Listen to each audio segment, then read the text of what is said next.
First of all, I did not know Anthony Rapp had a book until I saw If Then, and it was on the counter. Yes. I bought it via the Nook.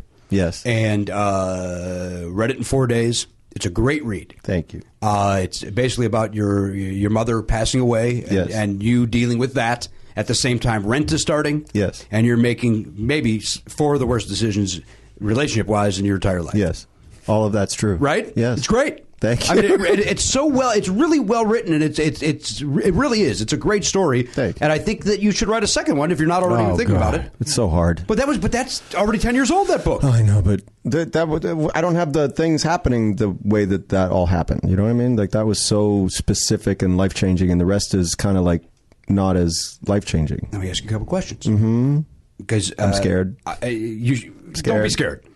But I was fascinated by a couple of things. Okay. And I was telling my wife this. Okay. You are very open in this book. Yes. Very honest. Yes. Brutally honest. Yes. When you now go to a family reunion and you see your Uncle Jim, is that his name? Joe. Uncle Joe. Yes. Did he read the book? Does I don't know. He hate you? I don't go to family reunions. Okay. Yeah, no, yeah. There were people who, but the funny thing about it is that there were people get upset about things that I would never think they got upset about. Okay. So you never know. And what I learned is if you're going to write a book and you talk about anyone, they might get upset if you talk about the shirt they wore. You just don't know. But you don't. But you were more brutal than wardrobe. Well, I talked about the big cross he wore around his neck. But you talk about your sister never smiling. Yeah. I mean, I was amazed by because I know because I could write a similar book. Obviously, I'm not from the Broadway point of view, but I could write about my dealings with my family and all. But sure. I think it would destroy everything. I couldn't be as brutally honest as you, or even with the relationships. I mean, even if you changed the names, did you change any names? I changed only the name of my boyfriend because I had to because he asked me to. But but he knows it's him. Yeah, sure.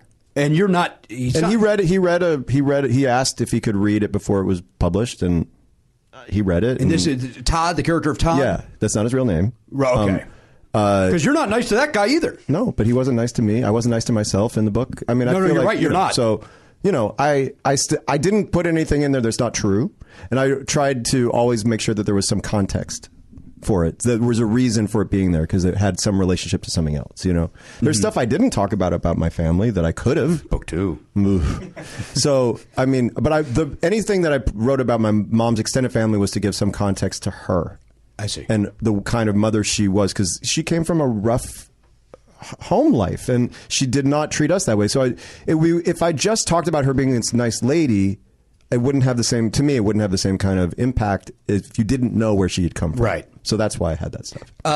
So follow-ups on this. Mm-hmm. Your grandmother. Yeah. Still with us? She is. She's in her early 90s. She's living in Florida. And you don't have probably zero contact with her? Zero contact. Okay. Yeah. By your choice. And hers, too. She doesn't care. She doesn't want part of it. Yeah. I was amazed by the book in this. Like, you're hearing the story about your mother, and obviously I know how old you are based on where you are in your career. I'm 44. But we can say it. We can say it. But you were in your 20s when I was 20. I was 24 when it started. Yeah. We're coming up on the 20th anniversary, which I want to talk about as well. Yeah. But in my mind, when you're talking about your mama there, I for whatever reason, stupidly think of an older woman, and she died at 55. Yeah. And that's us for the most part. It's our contemporaries. Yeah. That it just was crushing. Yeah, right? It's crazy. I mean, you say so in the book, but yeah, no, it's crazy. And the longer time goes by, it gets crazy. It certainly changes. Of course, it's not as intense, but it gets other things start to feel crazy about that. And this is truly like about this anniversary of the 20th anniversary of Rent. 2 days ago was the anniversary of the first day of rehearsal for Rent. So, and when anniversaries come, they're coming, but you never know how it's going to feel because you're mindful of it. And then I'm doing If Then twice that day.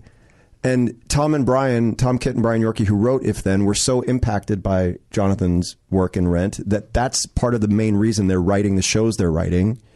So all of these things are flooding through my head when I'm on stage doing the show, right?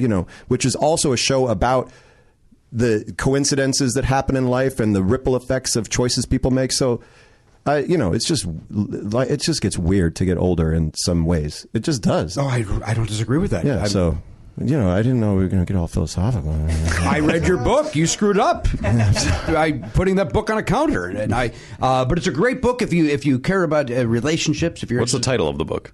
Without You, which is also the title of a song from Rent for the neophytes in the room.